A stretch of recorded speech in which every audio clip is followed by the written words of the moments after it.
Hello, and thank you so much for taking the time out to listen. What you are looking at is the prayer of Jabez on the Expository Files website, more specifically www.bible.ca. I'm bringing you to this page because the Lord simply reminded me of some early prayers that I prayed long before there was YouTube, long before we spent as much time on the internet as those of us who are in our 40-something plus. The prayer of Jabez in 1 Chronicles 4, 9, and 10. Now Jabez was more honorable than his brothers, and his mother called his name Jabez, saying, because I bore him in pain. Let me stop right there. Because I bore him in pain. Someone shared a story with me many years back. The individual told me that I was brought to my mother, and when I was brought to her after she gave birth, she did not want to hold me. So I went to my mother and I talked to my mother about it. And she said, oh yes, I didn't want to look at you. I told the nurse to send you back. I said, why? She said, because you gave me so much pain. You can take that information as you will. Jabez was named a name that brought much sorrow, at least in his mother's viewpoint. Here I was, wondering why I felt some odd feelings over the years about my mother's behavior toward me from the time I was a baby, old enough to pay attention to the way her eyes looked at me, till being a grown woman and still picking up that rejection was definitely something that the demonic was using to try to keep me bound. You see, when one is rejected, he or she acts out in ways that others wouldn't agree with, would look at the behavior as rebellious and disrespectful and dishonorable, and the nerve of you. But you see, I don't say those things because, well, it's okay and all right to act that way. No, but you got to understand that when you put certain things upon a baby, upon a child, such as rejection, because you experience pain, rather than look at the blessings as a result of the pain, you can end up creating all sorts of discord even before the child is old enough to talk or walk. I'm talking to somebody. Your mother, your father, whoever didn't like the fact that you were brought into this world because you wasn't the right gender, the right shade, because you didn't look like this one or that one, or because you gave your mother so much pain. I'm here to say that God, though, He loves you. He accepts you. And there are many blessings that come out of pain. Jabez called on the God of Israel. Some of you all, you called on the God of Israel. You may not have said exactly what Jabez is saying, but here we go. Oh, that you would bless me indeed and enlarge my territory, that your hand would be with me and that you would keep me from evil, that I may not cause pain. The Lord reminded me that I had prayed this prayer straight out of the Bible because at the particular time in my life, I had been going through something that was very troubling. It was the aftermath, having been in this particular relationship right here. Laboring to love an abusive mates, a 21-year-old woman's diary to stay or go. The writing was on the wall that I was headed toward an abusive relationship, but the discerning knew, but the undiscerning didn't. The discerning was praying for my protection, praying that the demonic would not enslave me. But you see, when you come from a line of rebellion, when you come from a line of selfishness, when you come from a line of naive folk, weak folk, people who don't necessarily acknowledge the one true God in the way that he wants to be acknowledged, you will fall prey to the enemy's vices. And then, of course, you got those individuals who are responsible for you. And if they don't train up a child, and we're not talking about always whipping on a child and staying on top of their back about every little thing, if they don't do what it is that God has instructed, then they will fall by the wayside. This was the situation that brought me to the Lord. Laboring to love an abusive mate. Now, when God called me back to this prayer, when you break it down, and some of you all, you're well familiar with it, when you break it down, you begin to see some things change in your atmosphere. I wanted the Lord to bless me because there were those who cursed me, who doomed me, who said I wasn't going to do this and I wasn't going to be that. And some of you all know the rest. Negativity thinks that they're teaching you something. Negativity puts a curse upon you. Negativity says that you are not right, you'll never be right, and I'm right and you're wrong, and pretty much doom you to hell. But God, I wanted to be blessed. And I wanted the Lord to enlarge my territory. What did that mean? That meant for me that I was going to be going elsewhere. You see, I wasn't going to be staying in a box. I was going to go beyond this place right here. This place right here is Wilkinsburg, Pennsylvania. Hill Avenue was a street that I walked up for many years along with many of my fellow classmates. Hill Avenue was a very, very steep slope, if you will. And you had to walk quickly to get up that hill. Otherwise, you were going to end up slowing down rather quickly if you didn't just put that effort in to get to the top. And then if you slowed around, then you were going to be late for school. And if you had parents like mine, you didn't want to be late for school, okay? When I saw Wilkinsburg for what it was as I was getting older, there was not a lot of nice to it, in the sense that there was trouble brewing, okay? Some of you all had seen what was happening. It wasn't as innocent as it once was. There was some drug activity. There was some broke, busted, and disgusted people and families that was stirring up some dramas and traumas. And the next thing you know, folks were dying on the streets of Wilkinsburg.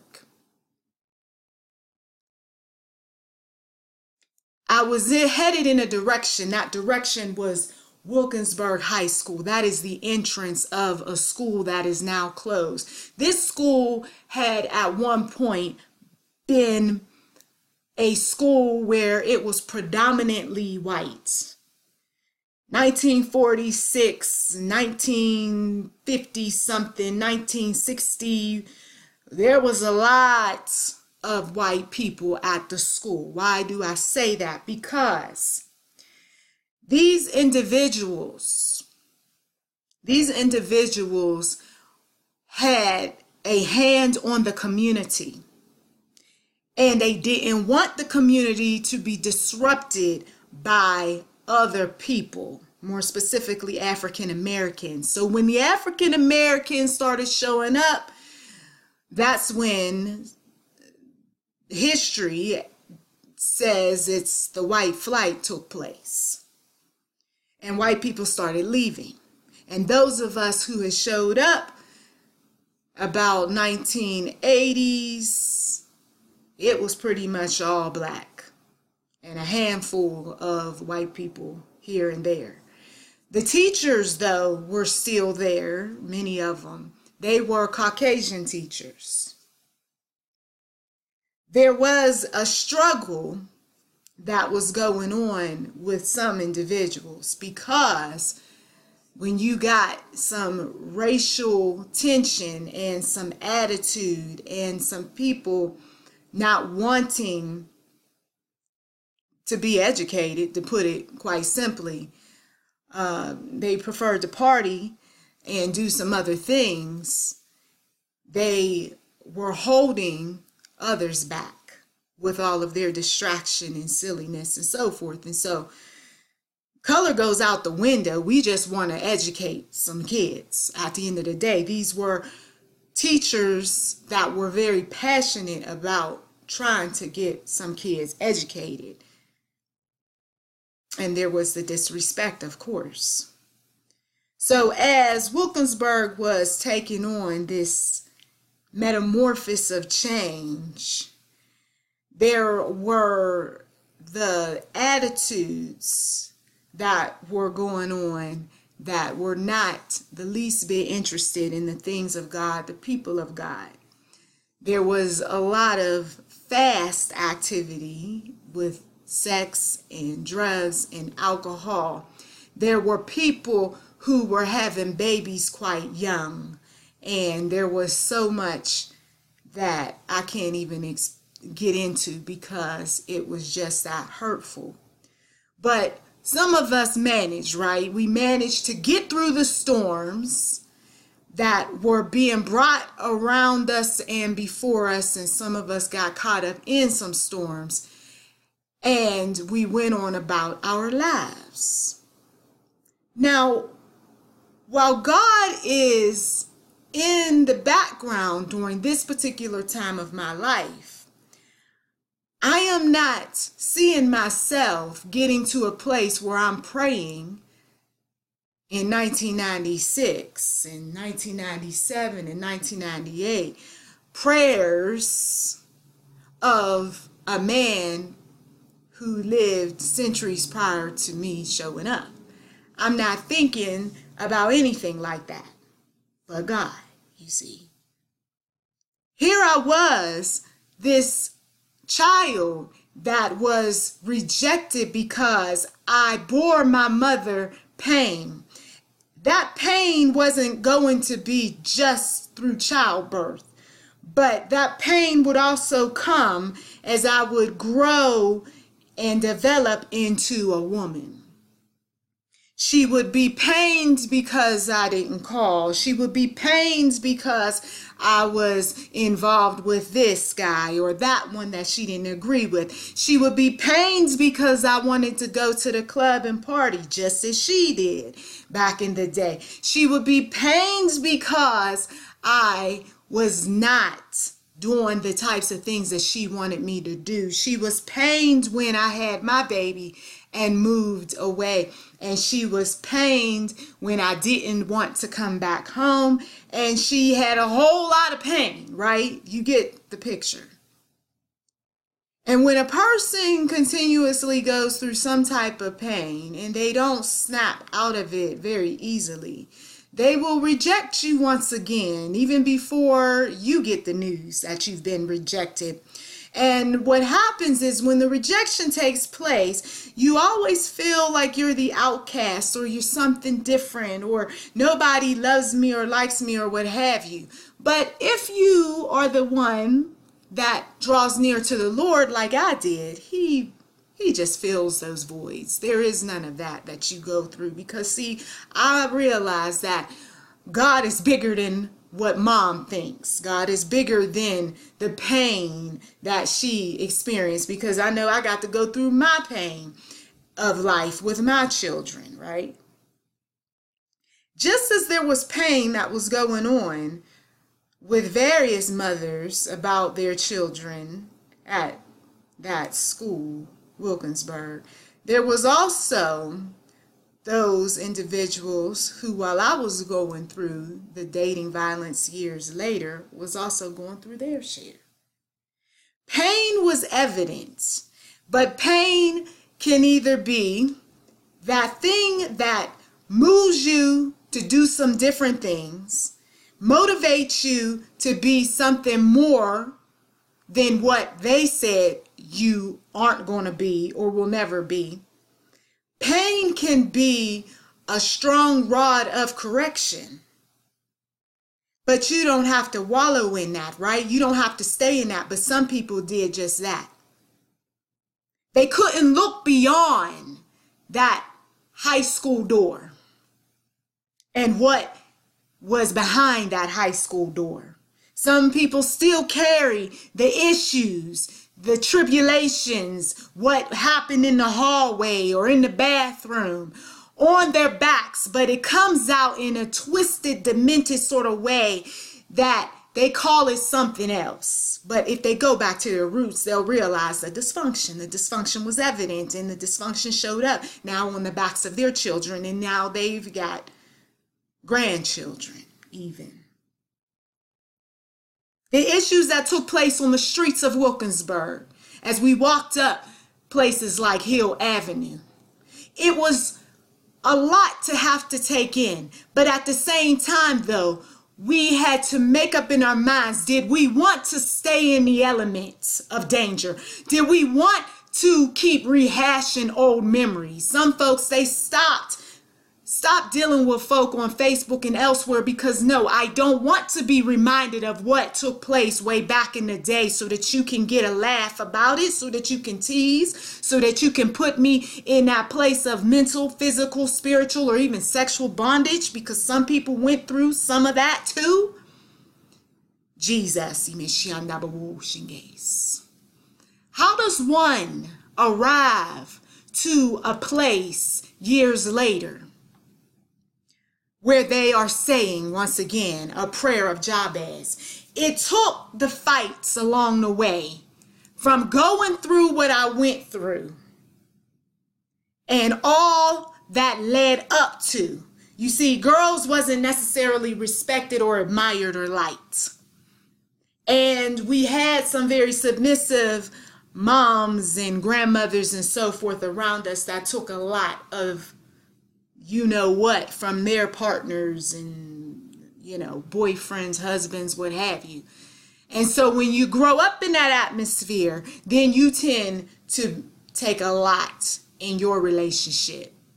Your man cheats and you got a strong back for that sort of thing. Your man fights you and you rise back up again after he hits you once again. You learn this sort of thing because there are those around you that had a strong backbone for dealing with the dramas and traumas and said that, hey, it's worth all of this if I'm going to get a nice house, a nice car, be able to go places and do some things. And so they put up with a lot. But when you're not even getting even 10% of what your elders got, as a result of all of the abuse and so forth, there's something wrong. There's something very wrong. At that particular point in my life, I realized that I had to do something that was going to uplift me when man wasn't going to uplift me. I was going to have to be that one that grew up pretty fast, because the parents was already saying long before I got out the house, get out the house. we already did our part in so many words. But then when you get caught up in some mess and they realize that you're not doing as best as you possibly can, then they may have some empathy and bring you back into the household for a little reprogramming. I had to go to the house of the Lord for my programming because I realized that dysfunctional programming was not going to get me ahead. Jabez is in no other place of the Bible. But what we can glean from Jabez was that this was definitely a man who was honorable. The expository files say that while he was more honorable than his brothers, we are not told, but it may have to do with the nature of his prayer. There are two characteristics that are needed for one to be honorable in prayer. One of them is being earnest, which means intense, zealous, sincere, and determined.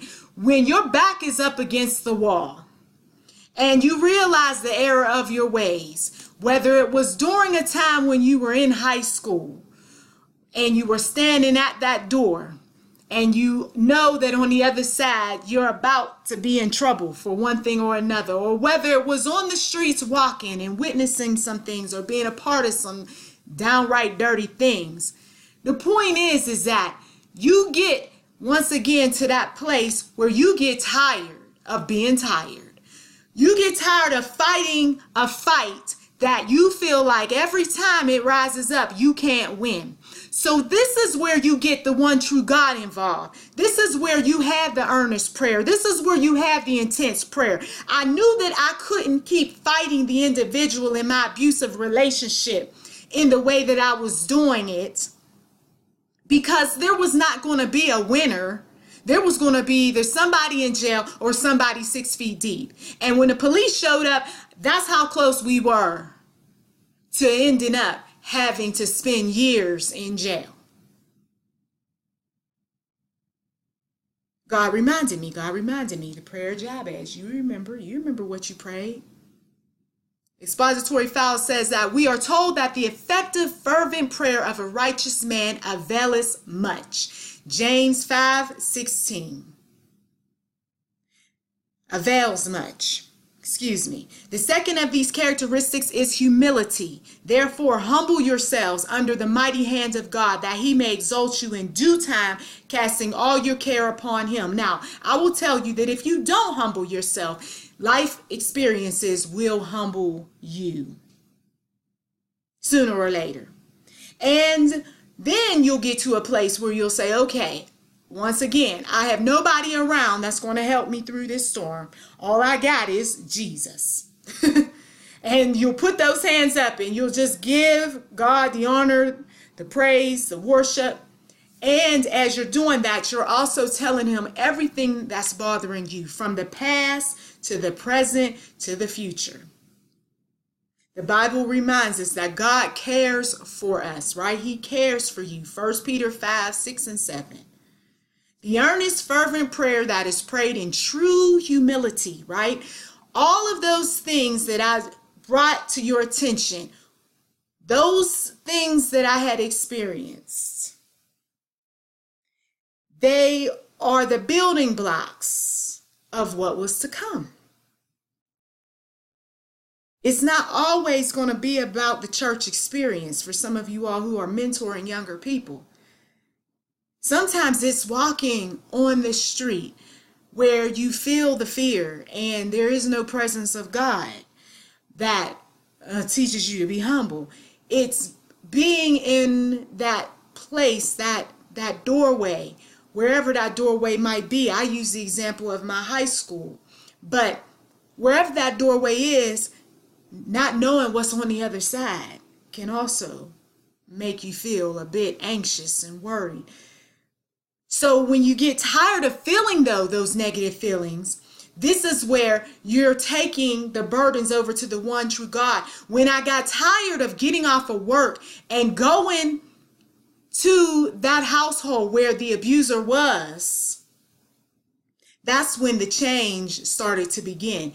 It didn't happen overnight. It was a period of 9 months of discovering myself, learning about the individual I was with, and then, of course, going through the fights. What else can we learn from the attitude of Jabez? He directed his prayer to God.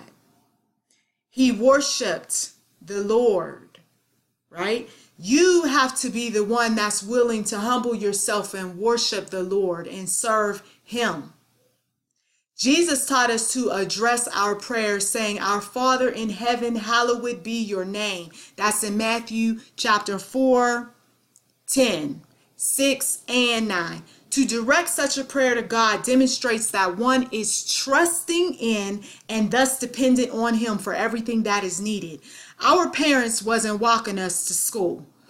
And trust you me, that was a long walk for those of us who lived on the other side of Wilkinsburg. We're talking about approximately 2 miles going and coming.